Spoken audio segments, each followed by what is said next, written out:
నమ్మకం నువ్వే జగన్ నిన్నే జగన్ నిన్నే జగన్ మేం నమ్ముతాం నిన్నే జగన్ మా నమ్మకం నువ్వే జగన్ మేం నమ్ముతాం నిన్నే జగన్ మా నమ్మకం నువ్వే జగన్ మేం నమ్ముతాం నిన్నే జగన్ నువ్వే జగన్ నువ్వే జగన్ మా నమ్మకం నువ్వే జగన్ నిన్నే జగన్ నిన్నే జగన్ మేం నమ్ముతాం నిన్నే జగన్ నిన్నే జగన్ నిన్నే జగన్ మేం నమ్ముతాం నిన్నే జగన్ నిన్నే జగన్ నిన్నే జగన్ మేం నమ్ముతాం నిన్నే జగన్ ఏ నాటికి ముమ్మాటికి నమ్ముకుంది నిన్నొకడిది మాత్రమే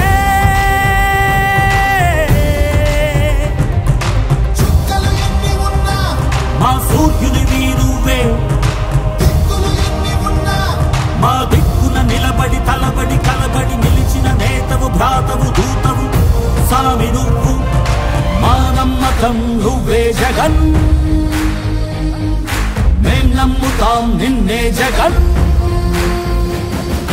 మా నమ్మకం నువ్వే జగన్ మేం నమ్ముతాం నిన్నే జగన్ నువ్వే జగన్ నువ్వే జగన్ మా నమ్మకం నువ్వే జగన్ నిన్నే జగన్ నిన్నే జగన్ మేం నమ్ముతాం నిన్నే జగన్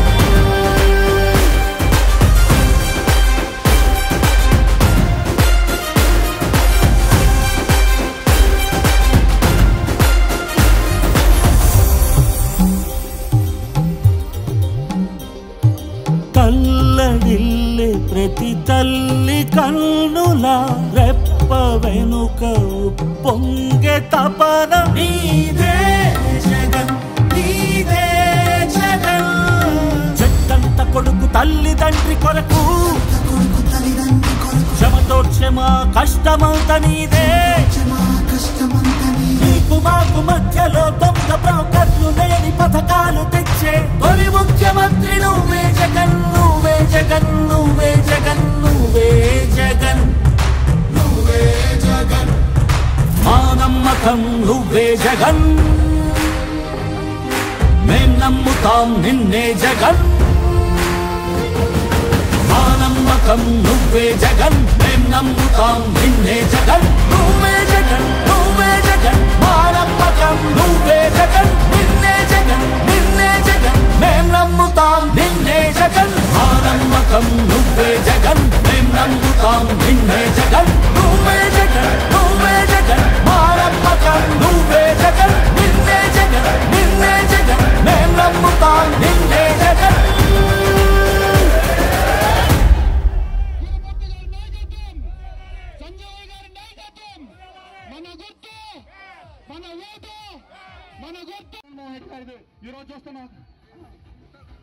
చూస్తున్నటువంటి ఘనత ఈ రోజు మనం పింఛన్ తీసుకోవడం వల్ల ఎంత ఇబ్బంది పడుతున్నామో చూస్తా ఉన్నాం. ప్రతి ఒక్కరూ దాన్ని గమనించుకోవాల్సింది. మన ఎమ్మెల్యే గారిని మనందరూ మన ఊరి నుంచి మంచి మెజార్టీతో ఎమ్మెల్యే గారిని ఎంపీ గారిని గెలిపించుకుంటామని చెప్పి సవివరంగా కోరుకుంటూ నియోజకవర్గ శాసనసభ అభ్యర్థిగా కిలివేటి సంజీవన్న,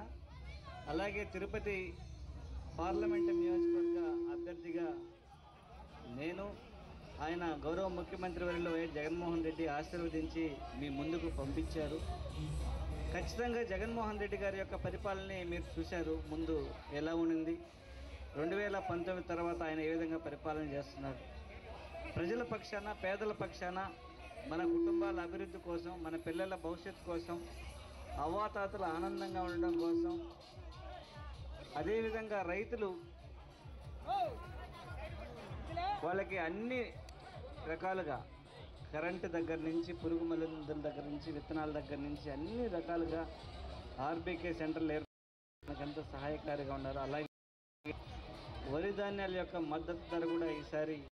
దాదాపు 200 రూపాయలు వెళ్ళిందంటే ఇదే మొదటిసారి చరిత్రలో. ఇలా పరిపాలనలో మంచి సంస్కరణల ద్వారా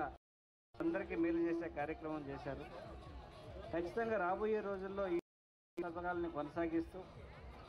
అదనంగా 10% కుటుంబాలకి ఈ రాష్ట్రంలో చేకూరే విధంగా మొత్తం 90% కుటుంబాలకి అన్ని సంక్షేమ కార్యక్రమాలు అందే విధంగా చేస్తున్నారు. అలాగే నియోజకవర్గ అభివృద్ధిలో కీలక భూమిక పోషించినటువంటి పరిపాలనని మీరు చూశారు. నియోజకవర్గంలో కలిసిమెలిసి సామాన్య పౌరుడిలాగా తిరుగుతూ ప్రజా సమస్యల మీద అలాగే నియోజకవర్గ అభివృద్ధి మీద నాకు తెలిసి తిరుపతి పార్లమెంట్ నియోజకవర్గంలో విలేజ్ ఇన్ఫ్రాస్ట్రక్చర్కి సంబంధించిన నిధులు రాబట్టింది మన సూళ్ళూరుపేట నియోజకవర్గానికి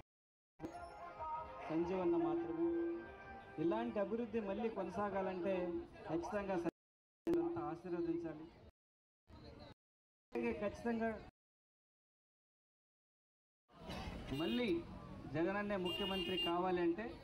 ఖచ్చితంగా 2 ఓట్లని ఫ్యాను గుర్తు మీద ముద్రించి సంజీవ